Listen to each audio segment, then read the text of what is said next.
This is MacroVoices, the free weekly financial podcast targeting professional finance, high net worth individuals, family offices, and other sophisticated investors. MacroVoices is all about the brightest minds in the world of finance and macroeconomics telling it like it is, bullish or bearish, no holds barred. Now, here are your hosts, Eric Townsend and Patrick Ceresna. MacroVoices episode 537 was produced on June 18th, 2026. I'm Eric Townsend. The FOMC held its first meeting with Kevin Warsh as the chair, and the dot plot already anticipates a hike is more likely than a cut as the new Fed's first policy move. But the really big news of the week was President Trump announcing a memorandum of understanding to end the Iran conflict. That announcement begs several questions. Is the war really ending, or will there be another escalation? Now, the White House had been widely criticized because the deal terms had not been disclosed initially. Then when they finally were disclosed, Friday's signing of the agreement was canceled in favor of a docu-signing of the agreement remotely from Versailles? So exactly what was agreed to? And does it really achieve all the goals that the president set forth at the beginning of the conflict? To answer those questions and more, Santiago Capital founder Brent Johnson returns as this week's feature interview guest. We'll discuss the Iran deal, Brent's outlook for the U.S. dollar, and much more. To address the outlook for oil markets specifically, I also recorded a live debate between Dr. Anas Al-Haji and former Goldman Sachs commodity strategy chief Jeff Curry, and I strongly encourage anyone interested in oil markets to watch or listen to that debate.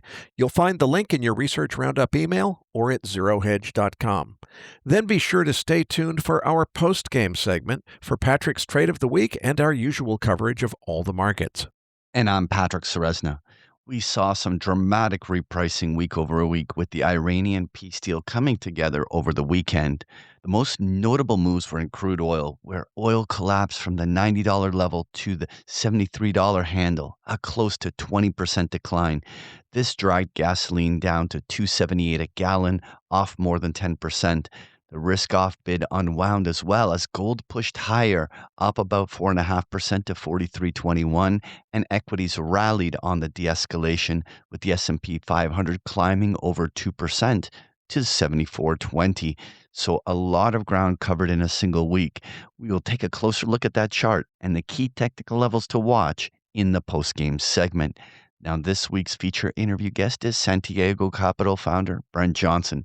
Eric and Brent discuss why de-dollarization may be more myth than reality, how supply chain disruptions and nationalism are creating second-order inflation shocks, and why investors may need to think differently about food, energy, metals, and other hard assets in the current macro regime. Eric's interview with Brent Johnson is coming up as MacroVoices continues right here at MacroVoices.com.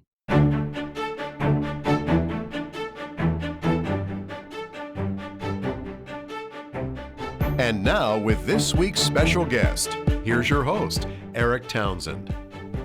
Joining me now is Santiago Capital founder Brent Johnson. Brent prepared a slide deck to accompany this interview.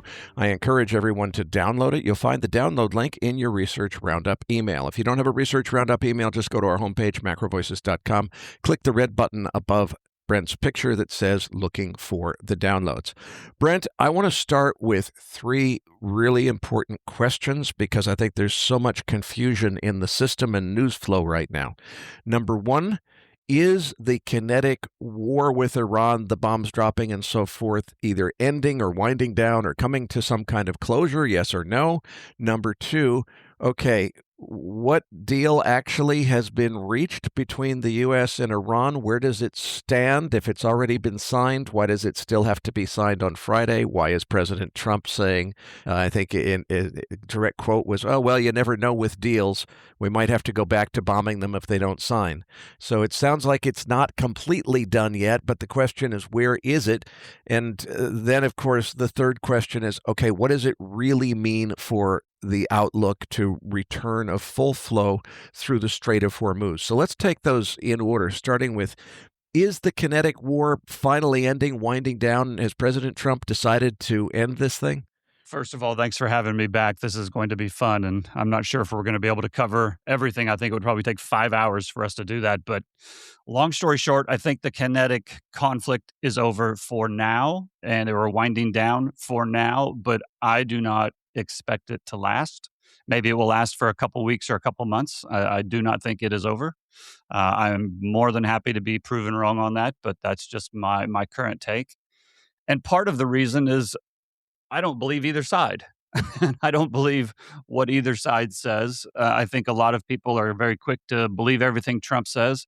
I think there's a lot of people who are very quick to believe everything the IRGC says. And my advice would be to not believe either one of them, and let's just wait and see what happens. But have we gotten everything as far as preventing Iran from getting a nuclear weapon? Well, I think, again, for now, right, there's two ways to kind of handle this. Just continual prevention over time, every 6 months, every year, every couple of years, go back in, hit them hard, slow them down, or one final ultimate resolution. And it looks like Trump does not want to do the one final resolution right now. I think part of the reason is because of the timing of it, whether it's a combination of midterms coming up or the fact that the strait has already been closed for 3 months now. And even if they reopen it back up tomorrow, there are still going to be consequences of the 3 month closure. And then the other thing is, I think there's so many different versions of this MOU going around. And the ones that I've seen are written in a way that each side is going to interpret them the way that they want to interpret them. I don't think either side will fully live up to what the other side believes they are responsible to do in it. And as a result, I think we'll probably end up back where we are now at some point down the road. But I also don't, I think it would be impossible to come on here and say this has been an unmitigated victory for the US. I also don't think it's this great, disaster that so many people have come on different programs, including this one, and breathlessly voiced that this is the Suez moment or this is finally the nail in the US's coffin. To me, it's kind of just another thing that the hegemon always does. And that sounds a little bit callous and casual, but I think that's reality. And then finally, you say, what's the outlook for return of traffic flow through Hormuz? Well, I think it is going to open up some. I don't think it's going to get back to normal. I would be surprised if it got back to normal. And again, I would be happy to be wrong on this. And I think, as I said a little bit ago, the consequences are still to be determined. Now, there's a lot of people who already thought we would see oil at $150 or $200 or whatever it is, or that we would see gold at 6,000 or 8,000 or 10,000 or whatever it is. Instead, they have both fallen precipitously over the last couple months. But I don't think that we have seen the full effects yet. And so I think that is I think the big impact won't be realized for 3 to 6 months from now, maybe even 9 months from now. So let's call it Q4 and Q1. And so this is a very long way of saying I think everybody's excited to get an answer, but I don't think we're going to get one. And, where we go from there, is yet to be determined. I would encourage everybody to be a little more open-minded than most people seem to be. Like I said, most people that I talk to seem to either support one side or the other, and it was either a great victory or a great loss. And I think it lands somewhere in between as of right now. Well, I couldn't agree more with you that the news flow has been very confusing and it is not deterministic. Something I'm very concerned with is it seems to me that we may be headed toward a real falling out in the next few days, because what's happened here is first the deal was supposedly signed electronically, but they didn't release the text of what the deal actually was. Later, Iran's Mehr news service, and of course we've got to assume Iran is spinning things, for public consumption in Iran. Right. They released a 14-point, here's what the MOU actually says. And immediately after that, President Trump was very vocal and outspoken about the rumors going around as a result of that, saying, hey, look, it's a bunch of BS, this nonsense about how supposedly U.S. is going to pay $300 million with an M dollars, to Iran is utter nonsense. It's fake news invented by the Democrats.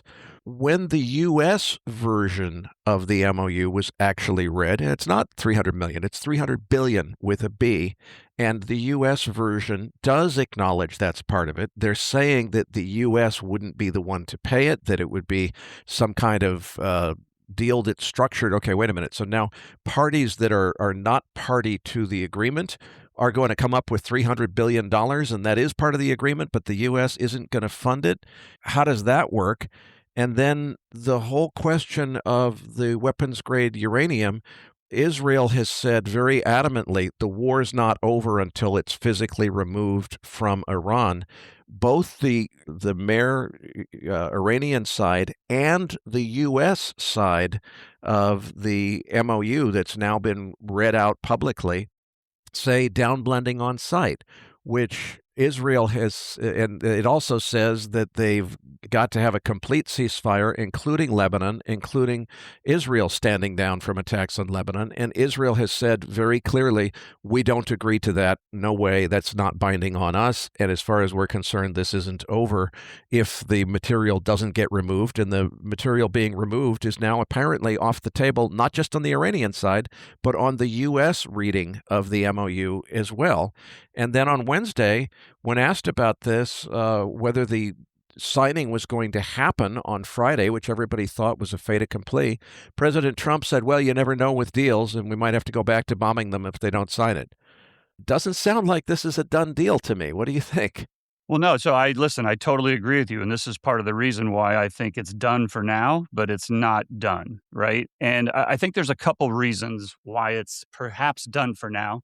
And listen, this may last 2 more hours, maybe it lasts 2 more months, but I think that latter number is a bit optimistic. But part of the reason I think they pushed to get a deal now is going back to some of the things that you said about, and that I have inference that, listen, there are still going to be consequences of this.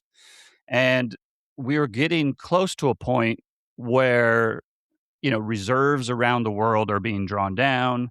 And while they have been able to kind of keep the plate spinning so far, we're getting close to a point where maybe that is no longer the case. And I think it's important to remember that neither side wants the whole world to collapse as a result of this, right? Iran doesn't want that, and the United States doesn't want that. And so perhaps the U.S. was hopeful that they could get this wrapped up by early June, mid-June. And now that we're here and it's not wrapped up, they're saying, let's take a pause. Because if we don't take a pause, then many things are going to get out of our control.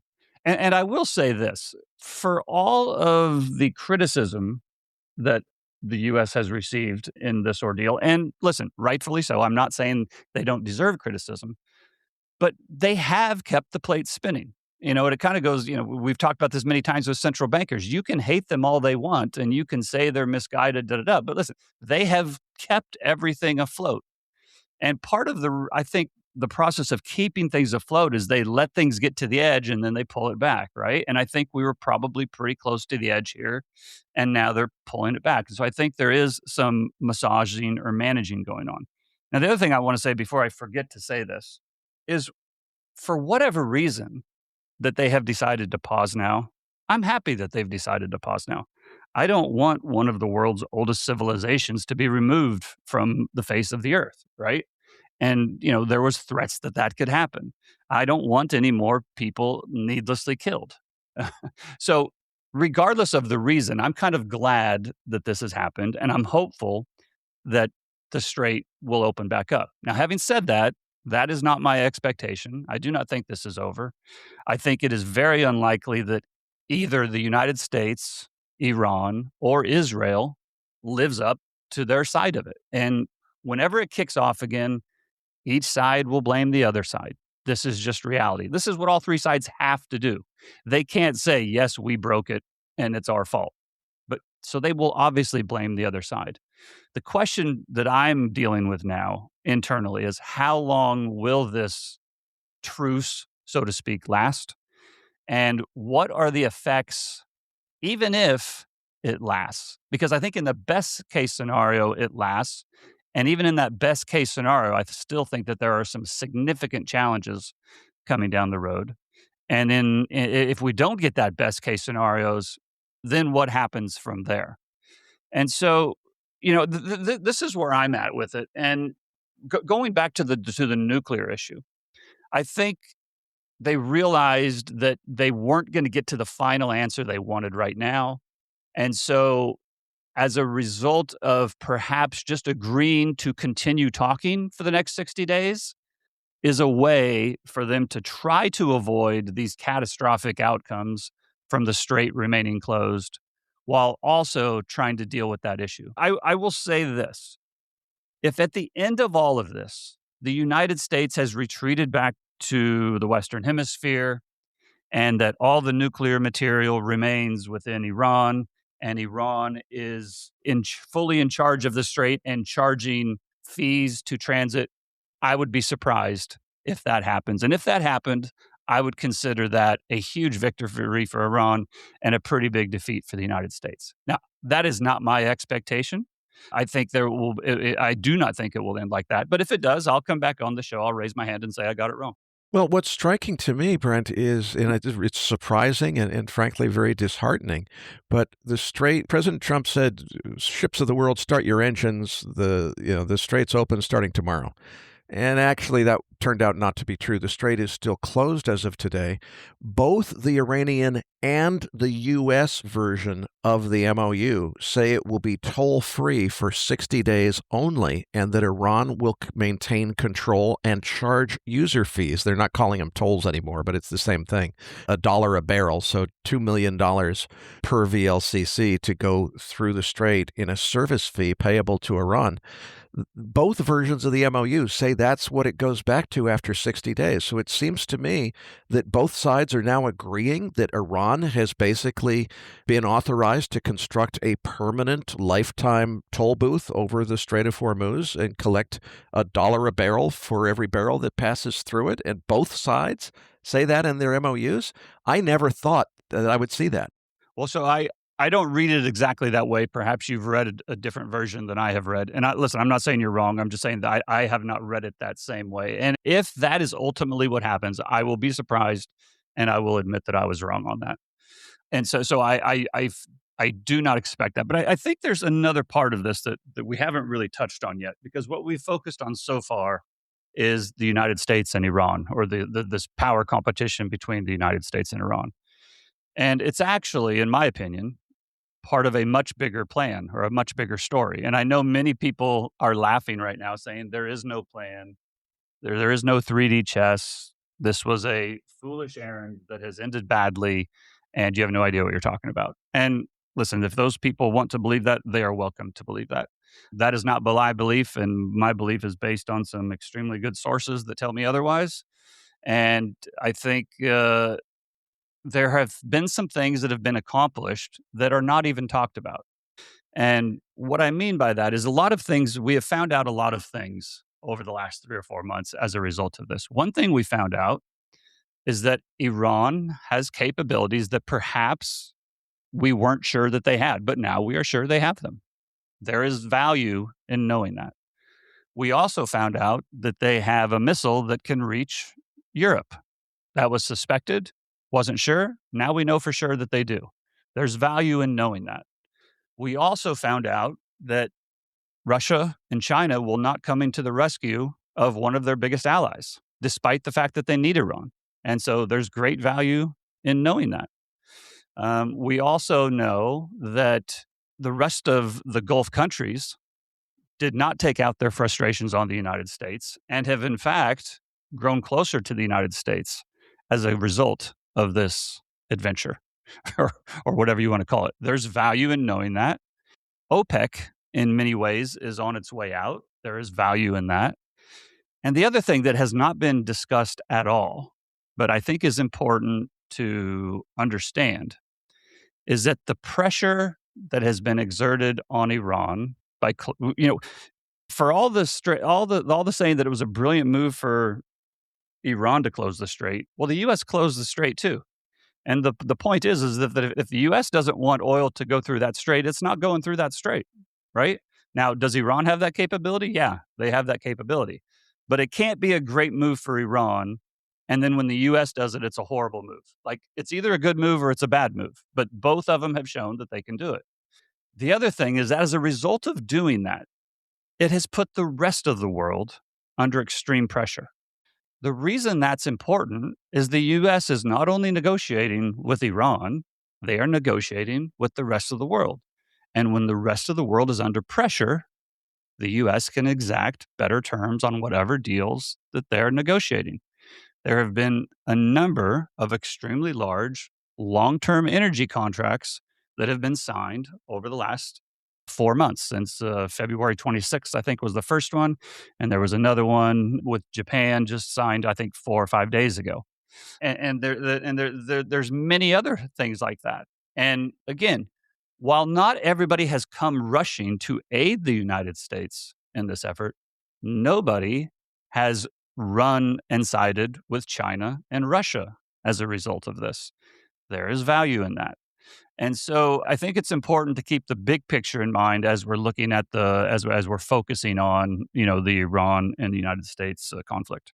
Well, Brent, you make excellent points, and I definitely agree with you that the role of other players in this is really important. And something that I've really been struck by is China's role in this. Certainly, Xi Jinping is not outspoken and prominently, talking with strong words on the public stage, but China's actions to reduce their oil imports, I think, played a huge role in averting runaway oil prices. And it really struck me as terms of how much power China has because of their much larger commodity stockpiles, including compared to the United States. Any comment there?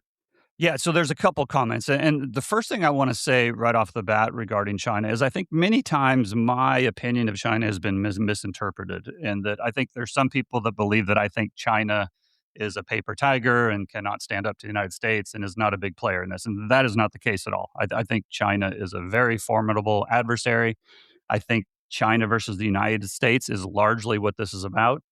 And so, to your point, China has done a good job of not only preparing for a moment like this and building up their stockpiles, but then managing it while it was going on.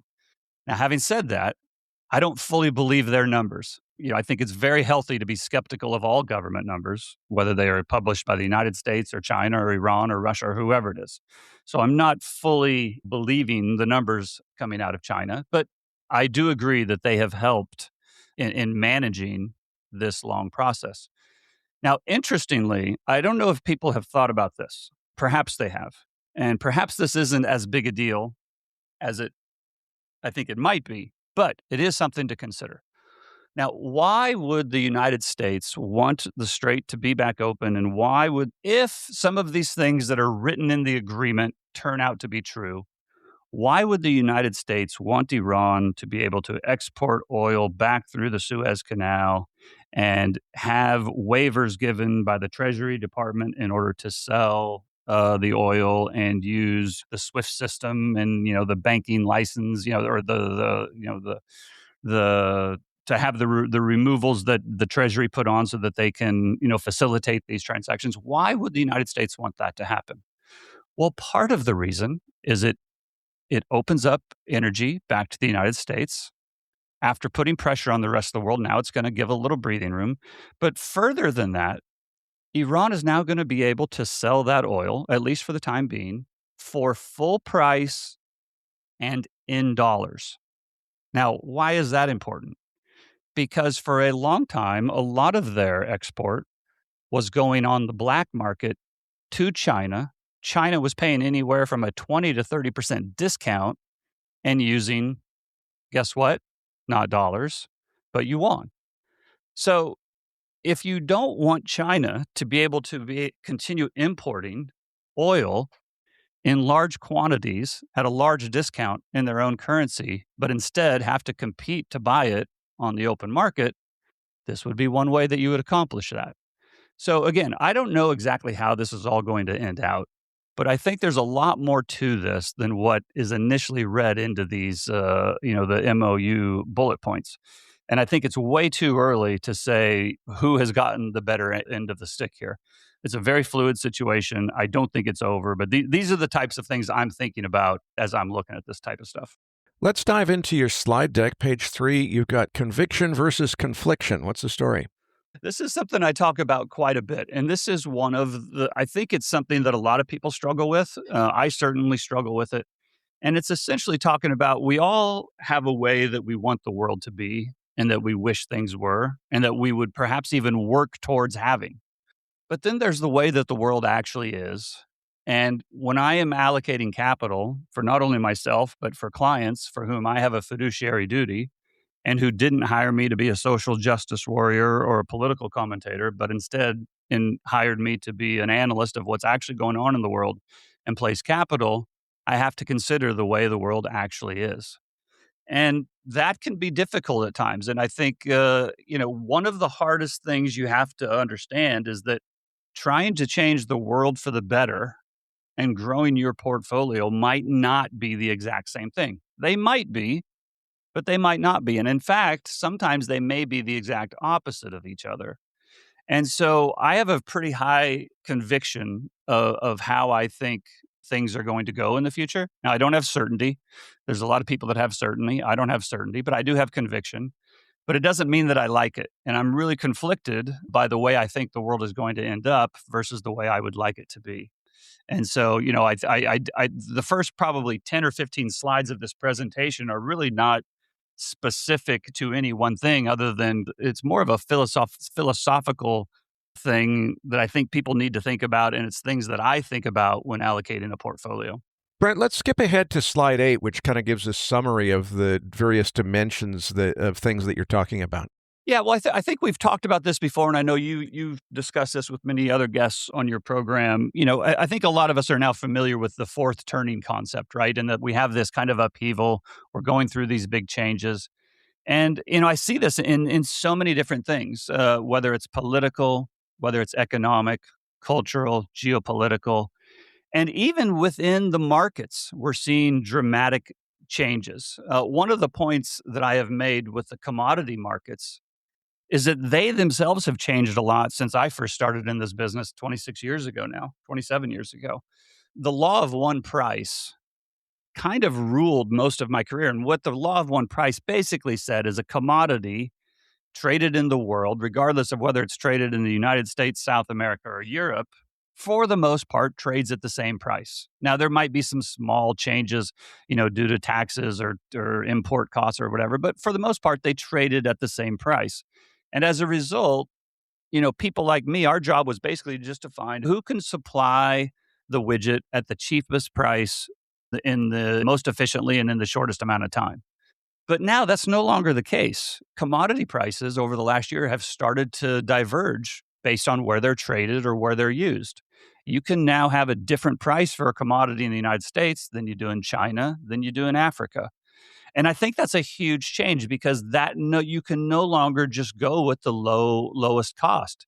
You have to consider supply chains, you have to national security issues, you have to consider tariffs, and you have to consider national security needs. And so this is a dramatic change from the world that I started in. I think that's probably the best example I can give of how the world is changing and why you have to think about things differently. And then somewhat related to this, and this kind of goes back to the conviction versus confliction, is that I find all of this stuff absolutely fascinating. Like it's kind of like being in the Super Bowl for people who like macro and who like markets. And I actually consider it a privilege to be managing capital through this time. But the flip side of that is that it's also tragic. Like real people are going to pay the price for this, right? I think more wars, more conflict, more non-cooperation, to put it politely, is probably in our future. When you talk about these things like a game, it kind of obscures the human cost involved in all of this. But that's the world we live in now, and so that's what we're dealing with. Brent, as I page through the slide deck, I can't skip over 14 through 16. You've got some pretty strong comments here. What's on your mind? This kind of goes back to the fourth turning again now, and I think there's a lot of people out there who are debating and have a belief one way or the other of whether the United States is a rising power or whether they're a falling power. It seems to me most people are just kind of assuming that the United States is a falling power and its best days are behind us. And so the opinions on this, I think, are very split. I think it's probably going to end up a lot different than most people do. First of all, the United States has completely changed the way that they deal with the rest of the world. And I think it's really, really important to understand this. And it's also important to understand that I don't know for sure that this is going to continue. I think it will, but it's important to understand the two different models. Now, under both models, the United States wants to remain the global superpower, kind of in charge of things and, set the rules, so to speak. But these are two very distinct ways of accomplishing that same goal. And, subsequent to World War II, the United States and its allies set up the rules based order. And that's a funny term, but it's an actual real thing. There was a very specific way that the world dealt with each other and solved its issues post World War II. And that was done in order to prevent further large scale wars. But it was also done as a way for the West to kind of control things, right? And that worked for a long time. There were some very good things that came out of that, but there was a lot of bad things that came out of that as far as inequality. What did the elite get out of it versus what did Main Street get out of it? And so the United States has, as a result of that inequality, that kind of led to the rise of Trump, right? Or the America First. And America First is a dramatically different way of dealing with the world than the rules based order. The rules based order was, for the most part, a greater good strategy. We are going to do this and we are going to do multilateral negotiations. We're going to do this for the whole world. We're going to have the United Nations. We're going to have United Nations. We're going to have the World Bank. We're going to have the World Trade Organization. And we're going to negotiate these things on an overall basis. And we will do this for the greater good. That kind of ran parallel with the rise of Keynesian economics. Keynesian economics, you could argue, is a greater good strategy. And so, but the rise of Trump and the rise of America First is dramatically different. They are now saying we are no longer going to do things for the greater good. If it is not for the good of the United States, we are not going to do it. We are going to negotiate bilaterally. We are not going to negotiate multilaterally. This is what we are going to do. You're either with us again or against us. And we're the biggest guy on the block. And if you don't like it, tough. Now, again, this goes back to conviction versus confliction. Do I like this? Not particularly, but this is the way it is now. And I don't think that that's going to change. And I don't think it's going to change dramatically, even if Trump was no longer president, because I think in many ways the world is fracturing. We are moving from a world that was globalizing to a world that is now deglobalizing.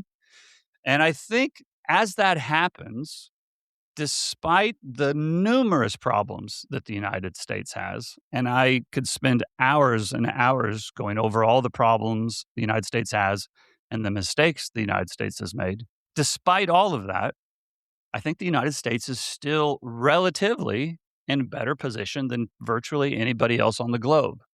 And as a result, as we go through this fourth turning, I think a lot of people are assuming we're going to have this great calamity in the winter.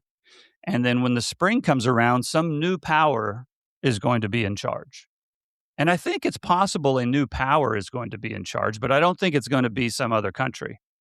I think it's probably still going to be the United States, but I think we will have transitioned from a republic to an empire. Now, again, conviction versus confliction. I don't necessarily like this arc that we're on. I don't know that this is going to be a good thing. I hope that it is. I hope it works out well. But I think that that is the more likely path than the alternative, because if the rest of the world had kind of kept their house in order during the last several decades while the U.S. made mistake after mistake, I think it would perhaps be a different story. But from my analysis, they haven't. And they have many of the same problems. Many of the problems they have are bigger than the problems the United States has. And the United States just has so many advantages that most people, quite honestly, just don't even understand, that I think more likely than not, the United States will use every single asset they have, and I mean every asset that they have, to remain atop the global order. So I think it's more likely we see the fall of the republic and the rise of the empire than the fall of the empire and some new power takeover. And the last point I would make on this is I know there's a lot of people who think that the United States already is an empire and it has been for a long time, and that its best days are behind it and the empire is dying. I think, and listen, I can be wrong on this, but my interpretation of this is that people believe this because it's been a long time since we've had an empire running the world. And most of the people who are analyzing it aren't familiar with how an empire actually acts and rules things.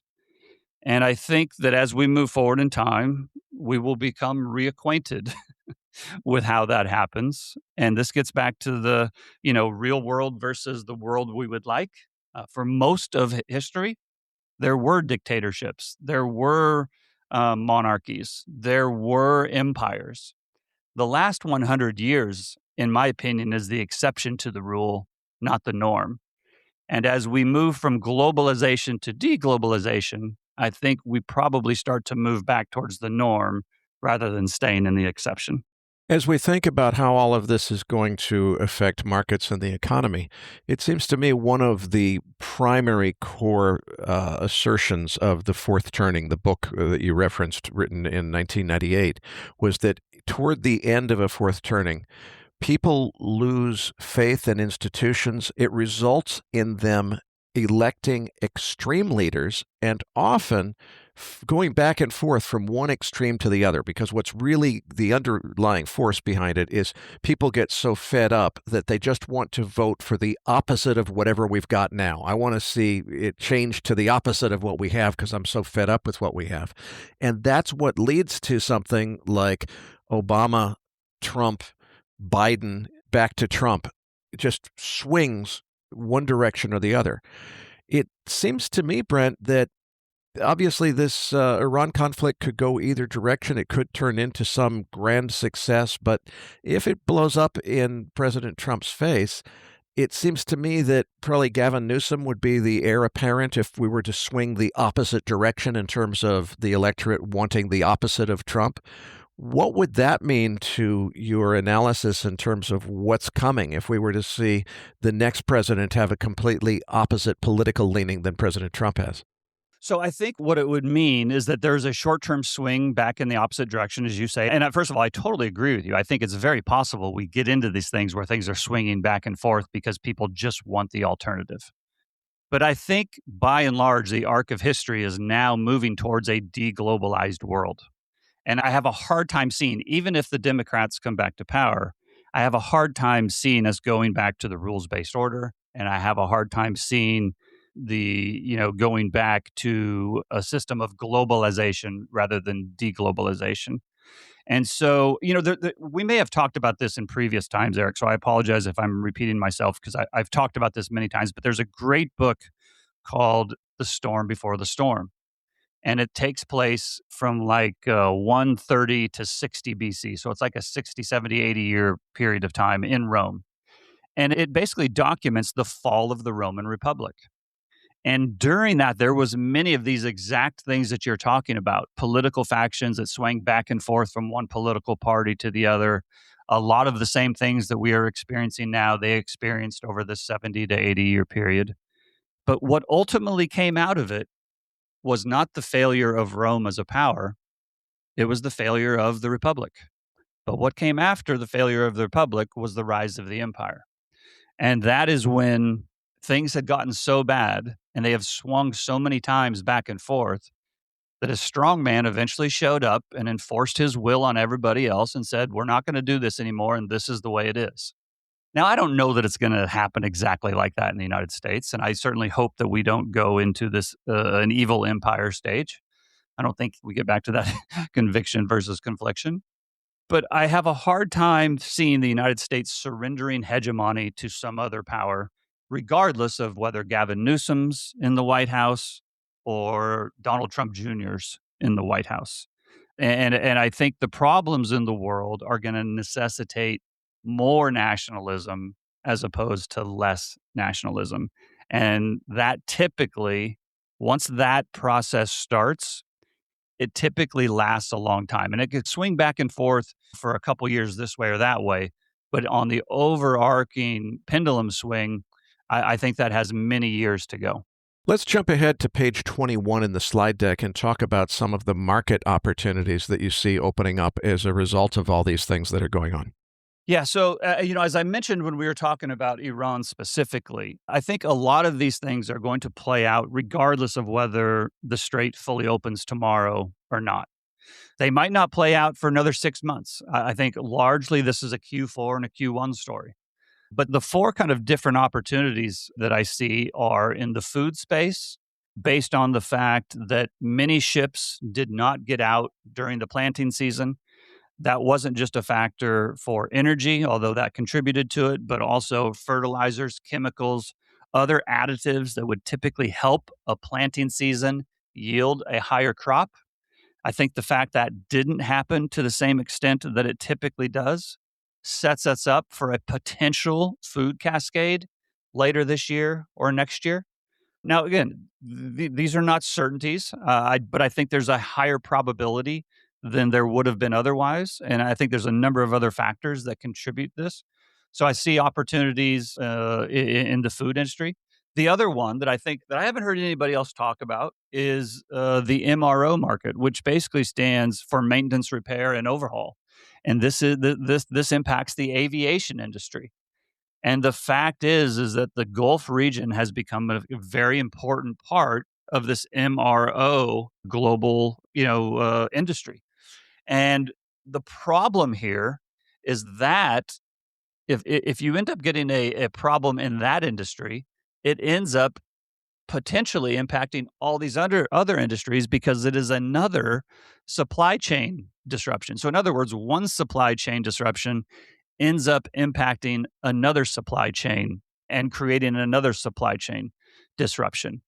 National defense is, I think, probably going to be the biggest investment opportunity any of us have ever seen, or one of the biggest opportunities any of us have ever seen, both in the United States and abroad. I think every country is going to have to rearm themselves. And I think money will be spent regardless of whether they can afford it or not on national defense. So I think that's an area. And then, as I mentioned the last time I was on your show, I think stable coins are going to be a revolution that many just don't yet understand. And I think not only is it going to help to solidify the United States dollar as the global currency, but I think there are some pretty interesting investment opportunities associated with those as well. I couldn't agree more that stable coins are really important, probably more important than most people understand. One place I kind of see it differently is I think you're right that US dollar stable coins are likely to be the saving grace, if you will, for the US dollar as global reserve currency. But the way I interpret that is that puts a target on their back. That means that China and Russia primarily probably are doing everything that they can possibly think of to engineer a different competing stable coin, a global south stable coin, a BRICS coin or something. I haven't heard anything about that actually happening, but then again, if I were them and I were doing it, I'd keep it secret. So do you think that the U.S. really has a monopoly on this stablecoin idea, or do you think it's going to come under challenge? Well, I don't think they have a monopoly on it. I think countries, companies, different organizations around the world are free to launch their own stablecoins. But the market, the actual users of the stablecoins, have definitively spoken. And 99% of all outstanding stablecoins in the world today are US dollar stablecoins. Now, that 99% was not forced upon the masses. That was the issuers responding to demand in the market. And the market has spoken extremely clearly that the dollar stablecoin is their preferred stablecoin. Now, that doesn't mean that there won't be other successful stablecoins. Doesn't mean China can't launch one, and it doesn't mean it won't work. Russia could do the same. I think many other countries will launch coins. But at the end of the day, the United States dollars has the most utility on the global stage, bar none. And as a result, I think that will continue to gain the lion's share of the flows. And as that happens, as citizens from around the world choose to hold a US dollar stablecoin rather than holding their local currency, the transfer of sovereignty, monetary sovereignty, starts to leave that local jurisdiction and that local government and get transferred to Washington, D.C. And that is an extremely powerful tool that if we had a Treasury Secretary who kind of happened to understand how markets work and had a history of manipulating markets or investing in markets or even causing currencies to fail, he could use that to his advantage. And it just so happens that we have a Treasury Secretary who has done those exact things. So I think the rise of stablecoins is vastly misunderstood. I think it's massively underappreciated, or whatever the right way of saying that is underappreciated. And I think is just another and a newer arrow in the United States quiver. Brent, let's jump ahead to page 26. The band. Dude, you're putting the band back together. Most people probably don't even know that quote. It's a 46-year-old movie that one comes from. But it's also a 46-year-old story that you're writing the next chapter in. Tell us what the band is about. The band, it's about the United States dollar. And the reason we wrote this is I have talked a lot about the dollar over the last 7 or 8 years. You know this better than anybody because I think the very first time I spoke about it publicly, I think was at your conference. So you've been around for kind of the whole ride here, but I've never written a lot about it. And what I wanted to do is write a paper that kind of explains the mechanics of the US dollar system in a way that kind of the average person could understand, and that would explain why all these evergreen predictions of the dollar's death or its rejection or de-dollarization or this new dollar killer app that's going to be launched or this new Libra coin or the new EU yuan or whatever it is, why they always fail to gain traction and why they always fail to take on the dollar in any meaningful way. And I got the idea for writing this when I was watching this TV show called Landman. And I'm not sure if you're familiar with the show Landman, but it's basically Billy Bob Thornton, and he's a fixer in the oil patch in West Texas. And there's a scene where he talks about why oil has to remain within a band. And I don't remember exactly what band he said. I think he said it needed to stay between 65 and 90. If you get above 90, the cost of energy starts to crush the profit margins of industries around the world. And it actually becomes, even though the input is inflationary, it starts to create deflationary pressure on the global economy, and the global economy, goes into recession. The flip side is that if the price is too low, and if you get outside the band to the low side and oil trades at $40 or $30, now the producers can no longer afford to stay in business. So they shut down their wells, they go bankrupt. And then when the demand comes back, the production is not there. And then you get the price spike that sends things the other way. But if you can stay within that band, the producers can make enough to stay profitable. But it's cheap enough that industries and citizens and workers can fill up their car, can power their industries, and the global economy can expand. And the exact same thing applies to the dollar index. If you get too low, it causes problems. If it gets too high, it causes problems. And so in this paper, we did we kind of paraphrased Billy Bob Thornton's, comments about the price of oil to the price of the dollar. And this was our effort to kind of make that clear to people and to explain why, if the dollar is ever going to die, it's going to die of strength, and it's not going to die because it got inflated away and went to zero. Brent, you've got a whole series of slides here starting on page 27. Walk me through the whole story of putting the band back together. Yeah, so one of the things that we did in this paper, the other reason the band works is we kind of, we equated it to the Rolling Stones because the Rolling Stones kind of came to prominence about the same time the euro dollar market started to develop. And despite the many predictions of the Rolling Stones breaking up, or Keith Richards dying of a drug overdose, or the egos getting too big and writing checks that they could no longer cash, the same thing had been said for the dollar. And so a lot of the chapters in this report, and so I should say, this report, a lot of the chapters are titled after Rolling Stones songs. But essentially, on slide 27, if people are looking at the deck, what we've shown is that despite all the talk, despite all the academic papers, despite all the blog posts and the Twitter rants, de-dollarization is largely a myth. Now, reserves have fallen over the last 30 years, but that's largely a function of oil or gold prices going up and dollar falling versus gold. But if you look at things like FX turnover, if you look at cross-border lending, if you look at trade invoicing, they're all as high now as they have ever been, and they're higher than they were 30 years ago.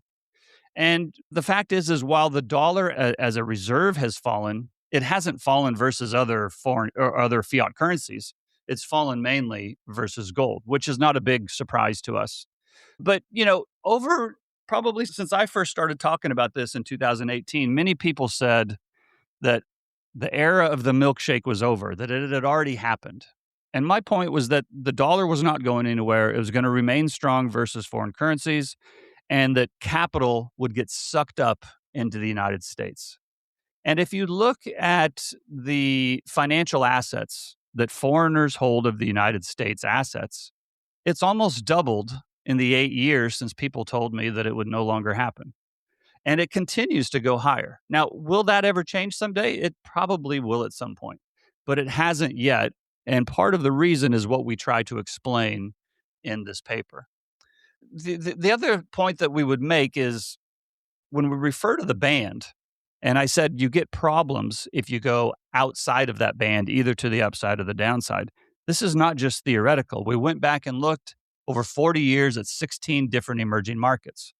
And on page 31, I kind of make this clear that 75% of the time, whenever we've gotten outside of that band, within a very short period of time, sovereigns around the world went into distress and they had a dollar funding crisis. Now, when it stayed inside that band, didn't have the problem. So this is not just theoretical. This is real world examples. And part of the reason is what I try to explain on slide 32.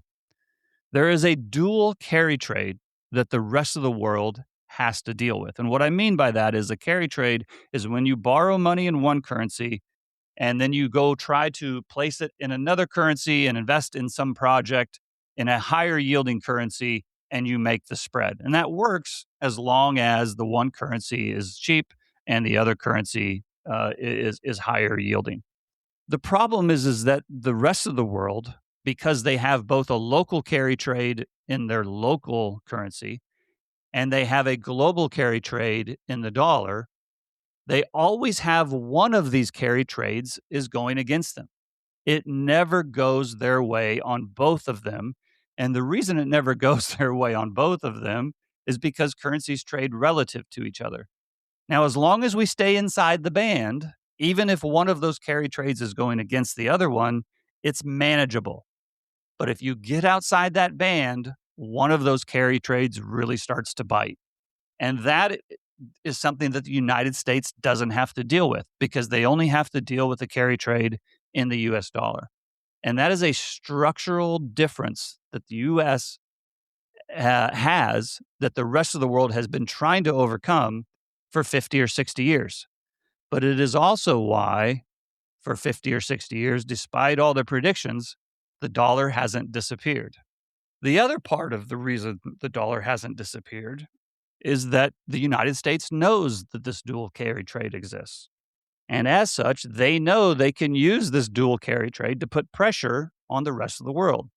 And this is the chapter we titled Paint It Black. And I'm referring to slide 35 here. The United States knows that if they want to, they can put the rest of the world under pressure by using the dollar as a weapon. They can take off this global white hat and being the bright, shining city on a hill. They can put on the black hat and they can put another country into crisis. This has been done many times. It's been extremely effective.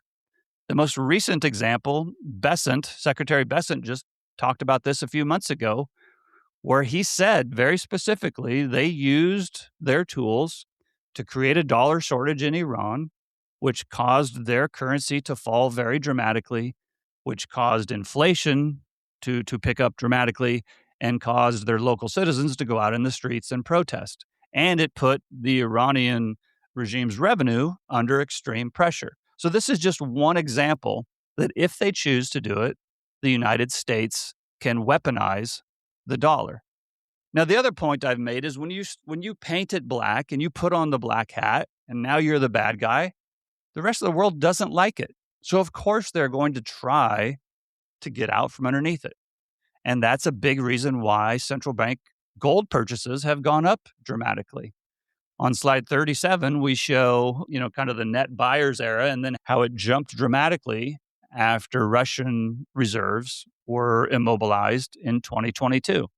I don't think that's an accident that central bank gold purchases jumped dramatically after that. But there's a consequence to that as well, because to operate on the global stage, you still need dollars. And there's no better evidence than that than page 38. If gold is now going to be a reserve asset, gold is going to be used when those countries need to tap their reserves to get dollars to operate on the global stage. And I think this is perfectly represented in the fact that from the moment the war broke out in Iran to the moment that it looked like we were getting this deal signed last week, gold fell 20%. The reason it fell 20% is those countries who had gold or who had purchased gold started selling it. Russia sold it, Turkey sold it, the Gulf states sold it. And the reason they sold it is because they needed more dollars to buy oil on the global stage. And not only that, their gold reserves had gone up a lot in value over the last couple of years, whereas their treasury bonds had gone down in a lot of value over the last couple of years. Now, some people say, well, that's a negative. See, nobody wants those treasury bonds because they're falling in value. Well, fair enough. As I've said for a long time, I didn't think that treasuries would hold their value. Part of the milkshake initially was saying interest rates would rise and treasury bonds would fall. But there's two ways to look at that. That's another way the United States can weaponize the system against the rest of the world. If raising interest rates causes bond prices to fall, and then the rest of the world has to sell those bonds to get the dollars they need, that's essentially the same thing as an early withdrawal penalty being put on their US dollar reserves. And you can see that on page 39. This is, we kind of did an estimate of losses that the rest of the world took on their treasury bonds when the United States raised interest rates in 2022. Now, the genius thing about this is that the U.S. can say, we didn't do this on purpose. We weren't doing this to you. We were doing this to fight domestic inflation. This had nothing to do with us trying to put an early withdrawal penalty on your reserves. We're sorry that happened. But the effect is the same. And so I think the point I want people to make is it's not that the United States can't make mistakes. It's not that they can do this stuff without having any consequences. And it's not that some of this stuff doesn't blow back and hurt them. It absolutely does. But the reason we wrote this paper is because we want to show people that it doesn't work the way many people think it does. And just because the world doesn't like something doesn't mean they have the ability to get out from underneath it. And the United States, for all its problems, has many advantages. And we tried to explain what those advantages are, specifically through the dollar lens in this paper. Brent, we've been recording this interview late Wednesday afternoon during that period between 5 p.m. and 6 p.m. Eastern when the futures markets are closed. During that period, some news broke that I'd like to invite you to comment on. What was announced, and this is Axios reporting, which is not always the most accurate, although I just see a couple of other news wires confirming the same story. Previously, the story had been U.S. and Iran had already digitally signed this MOU, but they were going to get together on Friday and sign the final version. It's now being reported that the final signing has occurred remotely. I thought they had already done that previously, so I'm not sure what's different. But it sounds like the previously scheduled signing ceremony in Geneva for Friday is not going to go ahead, not because the deal is off, but because they're saying the deal has already been signed. To my surprise, no great reaction just as I've been speaking, the futures markets opened. I don't see any big reaction on crude oil in response to this. What do you think about this? All of a sudden, they don't need to get together in person to sign this after all? Does that make sense? I mean, it sort of does if you take the opinion that this is all much ado about nothing. So what I mean by that is I'm not surprised by this. I didn't think we were going to have, the current Ayatollah and Trump get in the same room and shake hands and sign this deal. I think this is a very, very tenuous deal at best. And as I said at the very beginning, I don't expect it to last, and I don't think it has changed a whole lot, other than perhaps it's bought some time to kind of hopefully reliquefy the world from an energy perspective long enough that we don't have a major disaster later this year. But as I also mentioned, I think that is more likely that we have some problems down the road as opposed to not. Well, Brent, I can't thank you enough for a terrific interview. Before I let you go, tell our listeners a little bit more about what you do at Santiago Capital and how they can follow your work. Sure. Well, I appreciate you having me on again. It's always fun to talk with you, Eric. I can be found at santiagocapital.com. You can find our research service at research.santiagocapital.com. That's where you can find a link to the report that I just talked about. And my overall business is managing money for high net worth individuals and families. We do it on a customized basis. We do everything specific to each individual family. And one of the things that we've been working on recently is, in addition to the separately managed accounts that we manage, is we have a private fund that is taking advantage of the opportunities with the Office of Strategic Capital and investing in national defense. And so it's been a pretty interesting time period to be doing that. So if anybody wants to follow along, go to one of those two websites. You can also find me at Twitter. Those of you who know that I like to mix it up on Twitter quite frequently. And my handle there is Santiago AU Fund. Well, I can't thank you enough, Brent. And sure enough, your prediction that things will remain in a state of conflict is already coming true. Just in the last minute, Iran's parliament speaker has announced that the Strait of Hormuz will never return to the pre-war situation, adding that Iran has the right to charge fees for transit and will assert its right to do so. That didn't take very long and is very much consistent with your predictions. Congratulations on the call, although I'm not sure if it's really good for the world, and we'll look forward to seeing you. Could I say one last thing? Sure, you can. I would encourage people to go listen to an interview that Eric moderated last night between Jeff Curry and Anas Al-Haji. I thought it was one of the better episodes on this particular topic that I had listened to. I thought both sides were very respectful of the other. I thought each side had extremely good points. I tend to agree with Anas as far as the overall effectiveness of what's happened, but I certainly cannot discount the points that Jeff made. And I thought you did a very good job of moderating both and keeping it as a very good and very informative discussion. So that was on Zero Hedge. So I don't know if that's appropriate for me to bring that up, Eric, but I thought it was very good. And I meant to tell you that at the very beginning of the episode. I'm glad you reminded me. We'll make sure that we have the link in the Research Roundup email to that replay of the Zero Hedge video. Patrick Ceresna and I will be back as Macro Voices continues right here at macrovoices.com.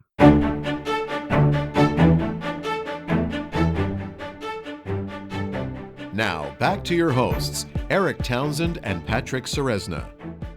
Eric, it was great to have Brent back on the show. Now, listeners, you're going to find the download link for this week's Trade of the Week in your Research Roundup email. If you don't have a Research Roundup email, it means you have not yet registered at MacroVoices.com. Just go to our homepage and look for the red button over Brent's picture saying looking for the download. Patrick, what's on deck for this week's Trade of the Week? Well, Eric, coming out of Brent Johnson's interview, one of the more interesting second-order themes was in agriculture.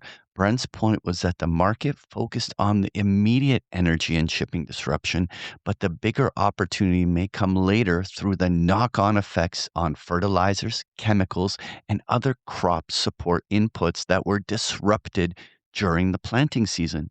In other words, this is not just an oil story. It may become a food story into the fourth quarter and the first quarter of next year. So for this week's Trade of the Week, I want to position for that delayed agricultural tightening theme. The cleanest way to express it is through the Invesco DB Agriculture Fund, symbol DBA, which gives us diversified exposure across the agricultural complex, including things like corn, soybeans, wheat, and sugar. Rather than taking outright Delta 1 exposure on the ETF, I'd rather express the view with defined risk and some convexity using a longer dated bull call spread that gives the thesis time to play out into the period Brent was highlighting. So here's the structure. With DBA trading at $26.84, I'm looking at the January 15th, 2027 expiration, which is about 211 days out. The trade is to buy the $27 strike call option for $1.70 and sell the $30 strike call for 80 cents, which creates a 27 by 30 bull call spread for a 90-cent net debit. That gives us a $3 wide spread for a 90-cent cost. So the maximum payoff is $2.10, which is better than a 2-to-1 payoff profile if DBA is at or above 30 by expiration. In other words, you're paying a relatively modest premium to position for a rebound and repricing in the agricultural basket over the next 7 months while keeping downside strictly limited to the premium paid. So the idea is straightforward. Brent's thesis is that the real effects of the shipping disruption may show up later in the food chain, not immediately in energy complex. This gives us a defined risk way to position for that delayed agricultural stress theme to emerge into late 2026 and early 2027. Patrick, every Monday at Big Picture Trading, your webinar explains how retail investors can put on our most recent Trade of the Week. For those listeners that want to explore how to put on these trades in greater detail, don't miss out on a 14-day free trial at bigpicturetrading.com. Now let's dive into the post-game chart deck. All right, Eric, let's take a dive into the equity markets here. Well, Patrick, the market seems to be celebrating its perception of the Hormuz resolution being unconditionally good for financial markets. I'm a little bit skeptical of that analysis myself, but that's just my take. I would note it particularly, the SpaceX IPO is really taking off. Now, something I've talked about before was the SpaceX IPO is particularly aggressive in that a lot of the overhang, that's the restricted shares that are owned by insiders who are not allowed to sell them yet this close to the IPO, that some of that comes due as early as December. Something I didn't realize is there's actually a clause in there if for 5 out of 10 days during a specified period, it's not yet, but it's not far off, it's early July, if during 5 of those 10 days the price is above the IPO price, that unlocks 10% of the lockup immediately. So we could, as early as sometime in mid-July, see an unlocking of a lot of the restricted shares in SpaceX. It'll be very interesting to see what happens. As I've said before, although there's a huge amount of capital flowing into these markets, these 3 big IPOs between SpaceX, OpenAI, and Anthropic is just a huge amount of money. And then the unlocking of the overhang in those stocks, how is the market going to absorb potentially a whole lot of selling? So far, it's all to the upside. Let's see what happens, but I have my doubts. Eric, you're absolutely right. With the reopening of the Strait of Hormuz, investor flows substantially pivoted. We saw some historically high levels of fund flows going back into ETFs as retail investors are enthused to once again participate on the upside. And this is obviously accelerated by all the hype around the SpaceX IPO, which has also been doing very well. What I want to though focus on is a little bit deeper into what is the potential rotations in equities that we're going to look at. What really has been the theme over the last 6 months was a very healthy combination of semiconductors and energy stocks have been the trade that has carried almost all investor returns. And the question now really is if this reopening now has spurred another leg higher in these markets. Well, the S&P did test that 50-day moving average, came to that edge of the cliff. The CTAs never got triggered on systematic selling. And now with the market reclaiming its previous highs, if we did see that breakout, the question is, will we see a little bit of rebalancing and rotation out of the things that worked, which is energy stocks and some semiconductors, and that being redistributed into a broader widening of the breadth of this market where flows can go back into financials and defense contractors and industrials and other things that have lagged in the last little bit. And so we're going to certainly be watching whether some form of a broader sector rotation story starts to emerge now that we're past the oil crisis phase of this market cycle. All right, Eric, let's move on to the US dollar. Well, we're back down to 99.5 on the Dixie. I guess we're testing what was previously resistance as support. The Iran conflict was a source of a lot of that U.S. dollar strength, so a downside retracement makes perfect sense here.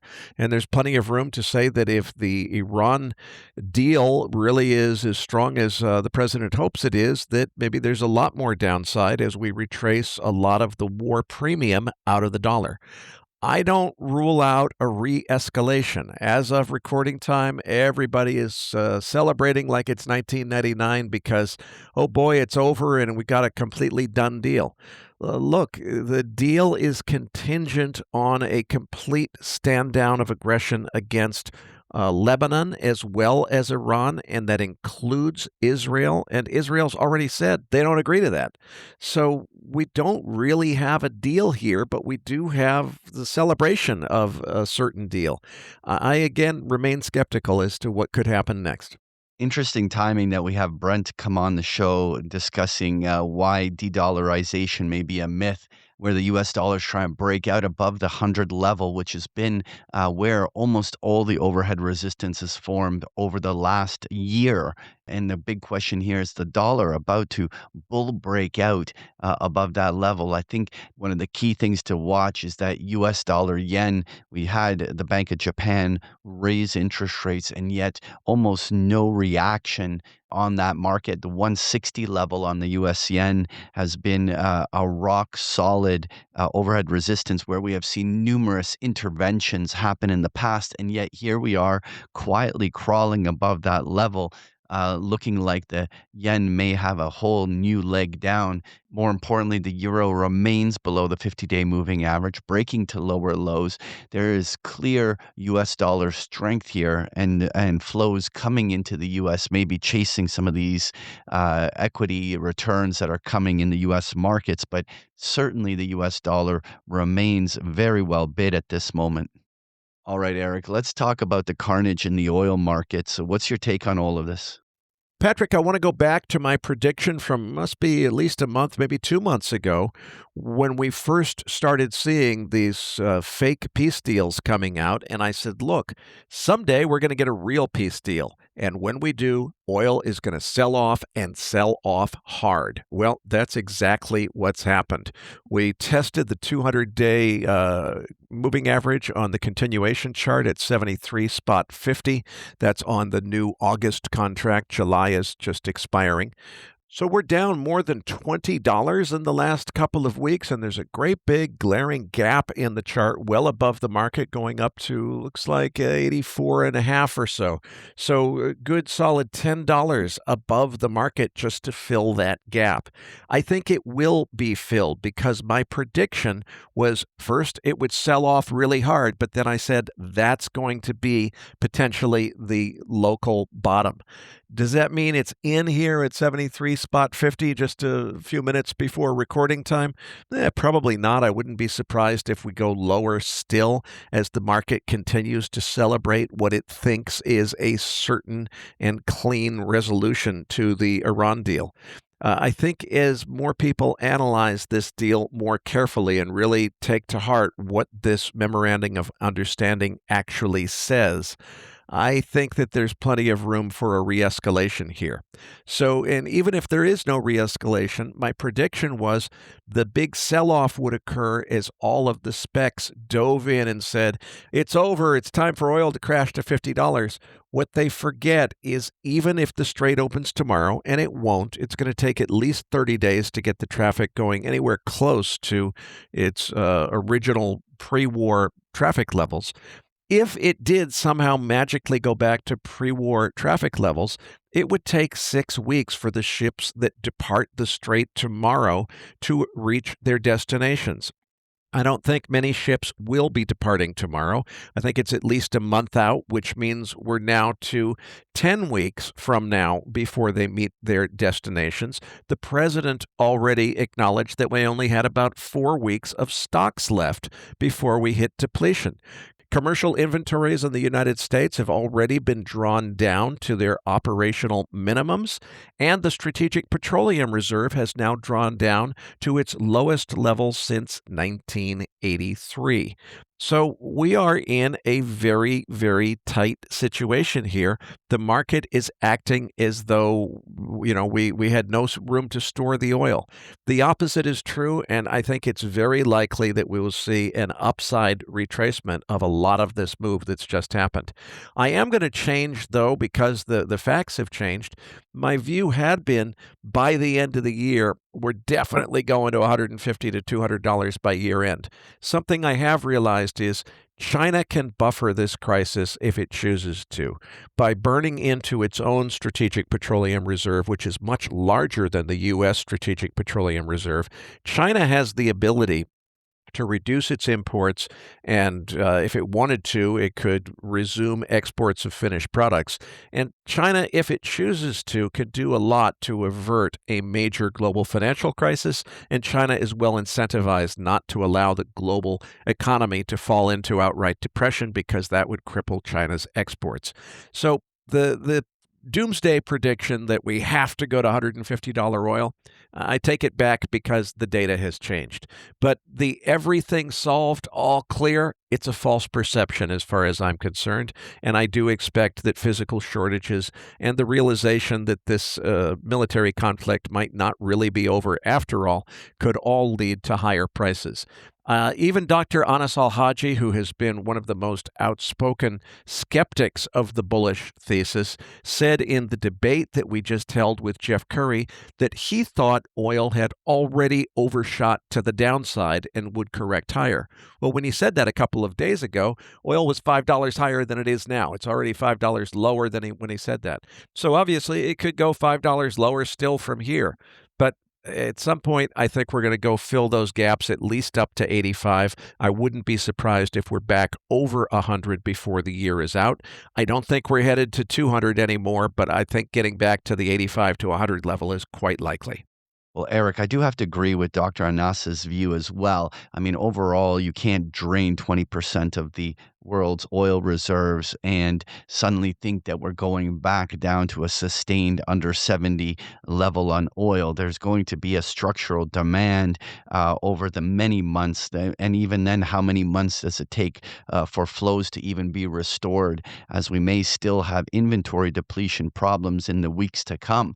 The key here is that crude oil had a big downside event based on investor positioning. There's a very large amount of smart people that clearly saw the risk of what was happening and were positioning for the worst case scenarios.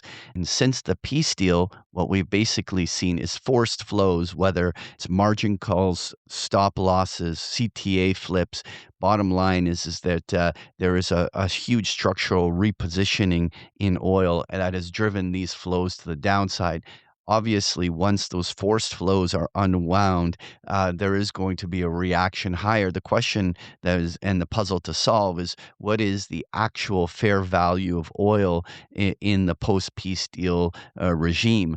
And at this stage, I do think we will see prices settle back above 80 at some point here, and maybe even as high as 90. But on the short term, we have to see where this liquidation cycle really squeezes everyone out, and then we'll see how things rebalance from there. All right, Eric, let's touch on gold. Well, the FOMC dot plot reaction was swift and portends what could happen to gold if the Fed is forced to hike rather than cut at the September meeting. And it does seem to now be clear that the thought that Kevin Warsh, being appointed by President Trump, would do nothing but cut as soon as he could. It seems like maybe that's not the way this is headed, or at least that's not the way the Fed governors are voting in the dot plot. I still think gold is set to rally spectacularly after the Iran after the Iran oil dislocation and associated knock-on inflation effects are really and truly over. I just don't think they are. I think we're a long way from this being over. Jeff Curry agreed with me on that point in the debate. Well, going into the Iranian peace deal, we saw some very oversold conditions on gold. I mean, we've seen uglier oversold conditions like back in the March crash, lower on gold, but a very oversold condition. So once everything was unclamped from a risk perspective, we saw obviously this bounce. And this bounce is certainly coming back to like the 4,400 level. We have a declining 50-day moving average just above. Overall, we have not yet actually seen a bullish pivot in the trend. What I'm going to be observing is whether gold during sell-offs doesn't make lower lows, whether we start seeing structural accumulation developing that is showing signs that gold may be banging out a bottom. But I still think that this will be pretty much a summer story and a process that we have to still see play out. I won't rule out the fact that gold may still go and retest some of these previous lows. Overall, there will be another gold bull market, but I think it will line up far more with when we see a pivot in rates and inflation expectations. All right, Eric, let's touch on these uranium stocks.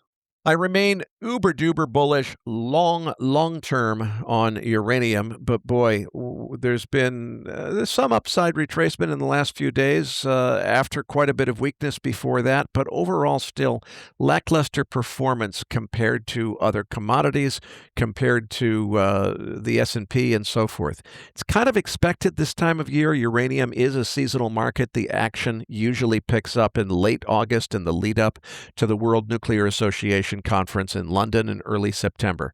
So, look for late August, early September as maybe when this market starts to catch a bid again. Right now, it seems like it's going to be in the doldrums of summer for the next several weeks. Well, to me, Eric, this is a balancing act. Of course, the fundamental story of uranium is very bullish. The demand for clean energy is going to be there because of these AI data centers and so on. But what we're looking for on the charts is when will we see investors start to once again flow back into these uranium names, because there's very clear distribution cycle, and we continuously are seeing that all rallies are met with ample supply of stock, and there we just simply hasn't seen a new wave of buyers coming in to drive momentum for a potential turn. So I'm still in the process of trying to discover where these uranium stocks are going to start showing bottoming formations that will certainly be a very interesting alignment when these long-term bullish fundamentals line up with potentially a bull breakout setup. But right now, this chart remains relatively distributed. Patrick, before we wrap up this week's podcast, let's hit that 10-year Treasury note chart. I mean, we obviously saw the peaks a month ago, and overall yields are pressuring lower. We're under the 4.5 level on the yield levels, but still not officially breaking into a new downtrend in yields. And so it'll be very interesting. We obviously had the FOMC meeting in Warsh talking. There was some movement in the interest rate markets in post reaction. But certainly the one thing I'm looking for is, will we see a meaningful turn in inflation expectations and therefore the repricing in these yields? I think it's going to still take a good chunk of the summer to really sort out the story. I don't think it turns on a dime here. Certainly, well, now that we've seen the resolution to the war, it's now just about allowing the dust to settle on all of this and then see where we stand. Overall, I think that it's very reasonable to assume that the yields near the 470 will be a key high, but doesn't make it an immediate opportunity to go long bonds. Folks, if you enjoy Patrick's chart decks, you can get them every single day of the week with a free trial of Big Picture Trading. The details are on the last pages of the slide deck, or just go to bigpicturetrading.com. Patrick, tell them what they can expect to find in this week's Research Roundup. Well, in this week's Research Roundup, you're going to find the transcript for today's interview, as well as the Trade of the Week chart book we just discussed here in the postgame, including a number of links to articles that we found interesting. You're going to find this link and so much more in this week's Research Roundup. That does it for this week's episode. We appreciate all the feedback and support we get from our listeners, and we're always looking for suggestions on how we can make the program even better. Now, for those of our listeners that write or blog about the markets and want to share that content with our listeners, send us an email at researchroundup@macrovoices.com, and we will consider it for our weekly distributions. If you have not already, follow our main account on X at MacroVoices for all the most recent updates and releases. You can also follow Eric on X at Eric S. Townsend. That's Eric spelt with a K. You can also follow me at Patrick Ceresna. On behalf of Eric Townsend and myself, thank you for listening, and we'll see you all next week.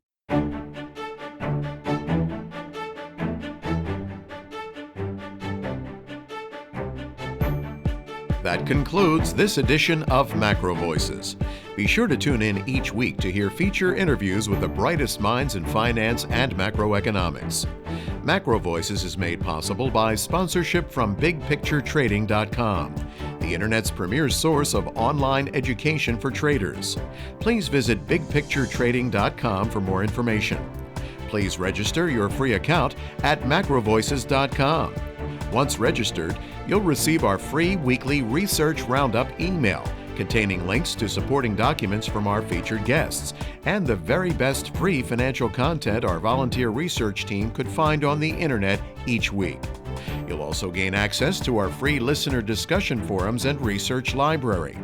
And the more registered users we have, the more we'll be able to recruit high-profile feature interview guests for future programs. So please register your free account today at macrovoices.com if you haven't already.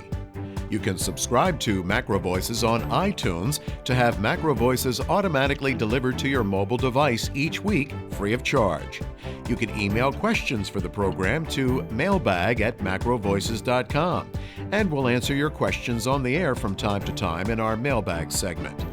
MacroVoices is presented for informational and entertainment purposes only. The information presented on MacroVoices should not be construed as investment advice. Always consult a licensed investment professional before making investment decisions. The views and opinions expressed on MacroVoices are those of the participants and do not necessarily reflect those of the show's hosts or sponsors. MacroVoices, its producers, sponsors, and hosts Eric Townsend and Patrick Ceresna shall not be liable for losses resulting from investment decisions based on information or viewpoints presented on MacroVoices. MacroVoices is made possible by sponsorship from BigPictureTrading.com and by funding from Fourth Turning Capital Management, LLC. For more information, visit MacroVoices.com.